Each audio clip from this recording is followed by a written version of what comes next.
दोस्तों, अजित पवार के निधन के बाद से महाराष्ट्र की राजनीति अलग ही दिशा में जा रही है। एक तरफ उनकी पत्नी को डिप्टी सीएम बनाया गया, तो वहीं अब दोनों एनसीपी के विलय को लेकर भी खूब चर्चा चल रही है।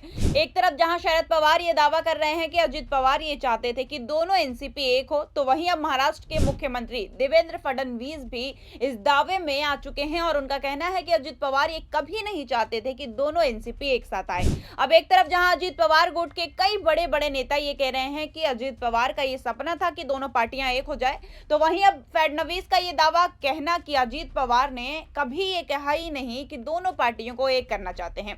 अब कहीं ना कहीं मामला दोनों गुटों के बीच में फंस गया है, लेकिन अब इन सब के बीच अजित पवार के सबसे करीबी किरण गुर्जर ने बड़ा दावा कर दिया है, जिसके बाद उन्होंने फडणवीस को भी झुठला दिया है। अब एक तरफ जहां फडणवीस का दावा और दूसरी तरफ किरण गुर्जर का दावा, लेकिन कौन कितना सच बोल रहा है, कौन कितना झूठ, ये हमें अपनी रिपोर्ट में पता चलेगा। खैर, आइए जानते हैं पूरी खबर है विस्तार में। नमस्कार, मैं फिजा, स्वागत है आप सभी का 4 PM न्यूज में। आज सत्ता की आंखों में आंखें डालकर पत्रकारिता करना मुश्किल हो गया है। हम पर मुकदमे से लेकर चैनल को बंद करने तक का दबाव बनाया जा रहा है। मुश्किल दौर है, लेकिन हम हार नहीं मानेंगे। इसलिए 4 PM को ज्यादा से ज्यादा ज्वाइन करें और स्वतंत्र पत्रकारिता को जिंदा रखने के लिए जितना हो सके हमारा आर्थिक सहयोग करें। उम्मीद है कि आपके सपोर्ट से ये जंग भी हम जीत जाएंगे। दोस्तों, आपको बता दें कि महाराष्ट्र की राजनीति में एक बार फिर हलचल तेज हो गई है। मुख्यमंत्री देवेंद्र फडणवीस ने शरद पवार गुट के नेताओं द्वारा किए जा रहे उन दावों को सिरे से खारिज कर दिया है, जिनमें यह कहा जा रहा था कि एनसीपी के दोनों गुटों के बीच विलय को लेकर कोई ठोस बातचीत हो चुकी है।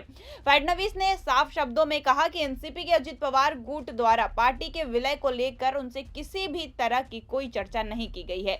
देवेंद्र फडणवीस ने इस मुद्दे पर अपनी बात रखते हुए कहा कि अगर वास्तव में एनसीपी के विलय को लेकर कोई गंभीर पहल होती तो अजित पवार निश्चित रूप से इस विषय पर उनसे बातचीत करते। उन्होंने यह भी कहा कि उन्हें अजित पवार और शरद पवार के बीच हुई किसी भी संभावित बातचीत की कोई जानकारी नहीं है। इतना ही नहीं, फडणवीस ने 12 फरवरी को एनसीपी के विलय की तारीख को लेकर भी अनभिज्ञता जताई है और कहा कि उन्हें ऐसी किसी तारीख के बारे में कुछ भी मालूम नहीं है। मुख्यमंत्री ने भविष्य में एनसीपी के संभावित विलय को लेकर एक तरह शर्त भी रख दी है। जी हां दोस्तों, उन्होंने कहा कि यदि अजित पवार गुट एनसीपी के विलय का कोई फैसला लेता है तो उससे पहले भारतीय जनता पार्टी से इस विषय पर चर्चा करना आवश्यक होगा। फडणवीस के इस बयान को सत्तारूढ़ गठबंधन की राजनीति के लिहाज से काफी अहम माना जा रहा है। राजनीतिक जानकारों का मानना है कि फडणवीस के इस बयान से एनसीपी के संभावित विलय को लेकर चल रही अटकलों और चर्चाओं पर एक बार फिर संदेह की स्थिति पैदा हो गई है। एक और जहां शरद पवार गुट के नेता विलय के संकेत दे रहे हैं, तो वहीं दूसरी ओर बीजेपी और मुख्यमंत्री की ओर से आए इस बयान ने साफ कर दिया है कि फिलहाल इस मुद्दे पर कोई स्पष्ट सहमति या औपचारिक बातचीत सामने नहीं आई है। ऐसे में आने वाले दिनों में महाराष्ट्र की राजनीति में इस मुद्दे पर बयानबाजी और तेज होने की संभावना जताई जा रही है। अब कहीं ना कहीं यह भी माना जा रहा है कि अजित पवार के निधन के बाद क्या फडणवीस एनसीपी पर अपना कब्जा जमाना चाहते हैं। जी हाँ दोस्तों, क्योंकि जिस तरीके से उनका यह दावा कहना है कि अगर फ्यूचर में ऐसा कुछ होता है तो उससे पहले एनसीपी गुट को बीजेपी से इजाजत लेनी पड़ेगी। अब ये दाव पेच तो दो तरफ फंस चुका है, एक तरफ बीजेपी और दूसरी तरफ एनसीपी। आपको बता दें कि मुख्यमंत्री देवेंद्र फडणवीस ने इस पूरे मामले पर अपनी बात को और साफ करते हुए कहा कि अगर एनसीपी के विलय को लेकर चल रही चर्चाएं सच में अपने अंतिम चरण में होती तो अजित पवार निश्चित रूप से उन्हें इसकी जानकारी देते।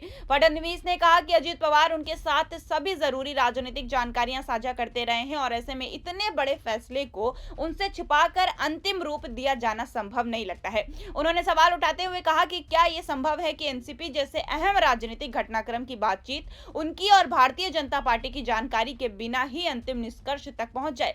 मुख्यमंत्री ने यह भी साफ किया कि उन्हें 12 फरवरी की उस तारीख के बारे में कोई जानकारी नहीं है जिसे एनसीपी के विलय की औपचारिक घोषणा की तारीख बताई जा रही है। फडणवीस के इस बयान ने एक बार फिर साफ कर दिया है कि एनसीपी के संभावित विलय को लेकर अभी तक स्थिति पूरी तरह स्पष्ट नहीं है और इस मुद्दे पर कई तरह की अटकलें राजनीतिक गलियारों में लगाई जा रही है।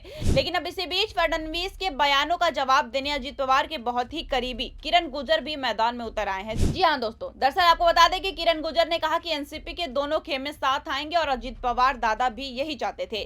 क्या अंतिम इच्छा ये है कि होना चाहिए करके, तो इसीलिए हमने ये बात कही कि ये होगा और इसमें एंटायर पवार फैमिली की तरफ ही अभी क्या है कि 10-11 दिन होने तक कोई नहीं बोल सकेगा, लेकिन आफ्टर दैट पीरियड कि ये हो जाएगा, क्योंकि मैंने दादा ने 21 तारीख को मुझे बताया था कि किरण मुझे ऐसा लगता है कि अभी ये करना चाहिए, तो मैंने ये इंटरव्यू मेरा दिया सब मीडिया को, और आगे जाके सब करेंगे, कोई दिक्कत नहीं। कब तक होगा क्या मालूम? नहीं, अभी ये जो दिन चल रहे हैं यहाँ में क्या रहता है कि हम 10 दिन 13 दिन ये ऐसा सब बाकी का जो यह है ना, इसमें नहीं करते ऐसा कुछ। उसके बाद देखेंगे वो जो डिसीजन लेने का है, that is the state level political decision, वो लोग ले लेंगे ना। सर पॉलिटिकल ऐसी चर्चा है कि ऐसी कोई बात हुई नहीं थी, कोई मीटिंग हुई थी, क्या कहेंगे? नहीं, उनको जो कहना है कहने दीजिए। बारामती में मीटिंग हुई है 17 तारीख को, 21 तारीख को दादा ने मुझे खुद बताया था कि किरण आगे जाके हमें ऐसा करना है। ही दादा वॉज द नेशनल लीडर और वो एनसीपी के नेशनल प्रेसिडेंट थे, तो नेशनल प्रेसिडेंट बताते, इससे पहले वो जो हमारे साथ चर्चा करते थे, डिस्कशन करते थे, उसमें हमारी बात हो गई थी। किरण गुर्जर वही व्यक्ति बताए जा रहे हैं जिन्हें हादसे से ठीक पहले अजित पवार ने आखिरी फोन कॉल किया था। किरण गुर्जर के अनुसार अजित पवार ने बारामती पहुंचने से पहले उनसे जिला पंचायत चुनाव से जुड़े कुछ महत्वपूर्ण दस्तावेज तैयार रखने को कहा था। हालांकि उसी दिन 28 जनवरी की सुबह करीब 8:44 पर अजित पवार का निजी चार्टर्ड विमान लिजरजेट 45 क्रैश हो गया, जिससे पूरे राज्य की राजनीति में शोक और हलचल दोनों फैल गई। बारामती स्थित विद्या प्रतिष्ठान के सदस्य किरण गुर्जर ने इस दौरान एक बड़ा राजनीतिक दावा भी किया है। उनका कहना है कि एनसीपी के दोनों खेमे का विलय ही अजित पवार उर्फ दादा की आखिरी इच्छा थी। किरण गुर्जर के मुताबिक अजित पवार चाहते थे कि पार्टी में जारी विभाजन खत्म हो और दोनों गुट एक साथ आएं। उन्होंने साफ तौर पर कहा कि यह विलय होना चाहिए और यही दादा की सोच थी। किरण गुर्जर ने यह भी बताया कि फिलहाल पवार परिवार के सदस्य अगले 10 से 11 दिनों तक इस संवेदनशील मुद्दे पर सार्वजनिक रूप से कोई बयान नहीं देंगे। उनके अनुसार ये समय शोक और आत्ममंथन का है और इस अवधि के बाद ही इस विषय परिस्थिति पूरी तरह से साफ हो पाएगी। उन्होंने दावा किया कि अजित पवार ने उनसे साफ शब्दों में कहा था कि एनसीपी के दोनों गुटों को साथ आना चाहिए और पार्टी की एकजुटता ही भविष्य की राजनीति के लिए सही रास्ता है। किरण गुर्जर के इस बयान के बाद एनसीपी के संभावित विलय को लेकर चर्चाएं एक बार फिर तेज हो गई है और महाराष्ट्र की राजनीति में नए सवाल खड़े हो गए हैं। दोस्तों, आपको बता दें कि अजित पवार की मौत के बाद उनकी अगुवाई वाली एनसीपी ने यह स्पष्ट कर दिया कि वो एनडीए के साथ बनी रहेगी। वहीं दूसरी ओर भारतीय जनता पार्टी ने भी इस मुद्दे पर अपना रुख खुलकर सामने रख दिया है। बीजेपी ने साफ शब्दों में कहा कि यदि एनसीपी के दोनों गुटों के बीच विलय का कोई फैसला लिया जाता है तो उससे पहले इस पर बीजेपी से चर्चा करना अनिवार्य होगा।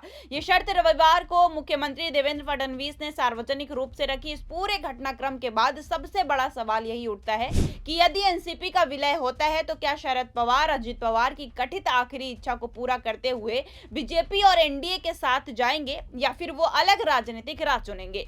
ये सवाल महाराष्ट्र की राजनीति के भविष्य के लिहाज से बेहद अहम माना जा रहा है। सूत्रों के मुताबिक शरद पवार गुट के कई वरिष्ठ नेता एनसीपी के विलय के पक्ष में हैं और पार्टी के एकजुट करने की दिशा में अंदर खाने बातचीत चल रही है। माना जा रहा है कि 8 फरवरी के बाद इस मुद्दे पर तस्वीर काफी हद तक साफ हो सकती है और कोई बड़ा राजनीतिक फैसला सामने आ सकता है। राजनीतिक विश्लेषकों का मानना है कि अगर एनसीपी के दोनों गुट एक साथ आते हैं तो इससे पार्टी की ताकत न केवल महाराष्ट्र में बल्कि दिल्ली की राजनीति में भी काफी बढ़ जाएगी। केंद्र में एनसीपी के सांसदों की कुल संख्या बढ़कर 11 हो जाएगी, जिससे गठबंधन की राजनीति में पार्टी की भूमिका और प्रभाव दोनों मजबूत हो सकते हैं। ऐसे में आने वाले दिन महाराष्ट्र और राष्ट्रीय राजनीति के लिए बेहद जरूरी साबित हो सकते हैं। अब देखना होगा कि आखिर क्या होता है, क्या दोनों खेमे एक साथ आते हैं या फिर फडणवीस की बातें सच होंगी। लेकिन जिस तरीके से बीजेपी ये दावा कर रही है कि अजित पवार ऐसा कुछ नहीं चाहते थे और अगर एनसीपी को एक होना है तो पहले बीजेपी से परमिशन लेनी पड़ेगी, तो इससे देख के तो यही लगता है कि एक बार फिर महाराष्ट्र में कोई बहुत बड़ा खेला होने वाला है। अब आगे क्या होता है देखने के लिए बने रहिए 4 PM महाराष्ट्र के साथ। तब तक के लिए नमस्कार। और अगर आपने अब तक हमारा चैनल सब्सक्राइब नहीं किया है तो प्लीज कर लीजिए। आपको महाराष्ट्र से रिलेटेड सारी खबरें हम आपको टाइम टू टाइम अपडेट करते रहेंगे। तब तक के लिए नमस्कार, धन्यवाद।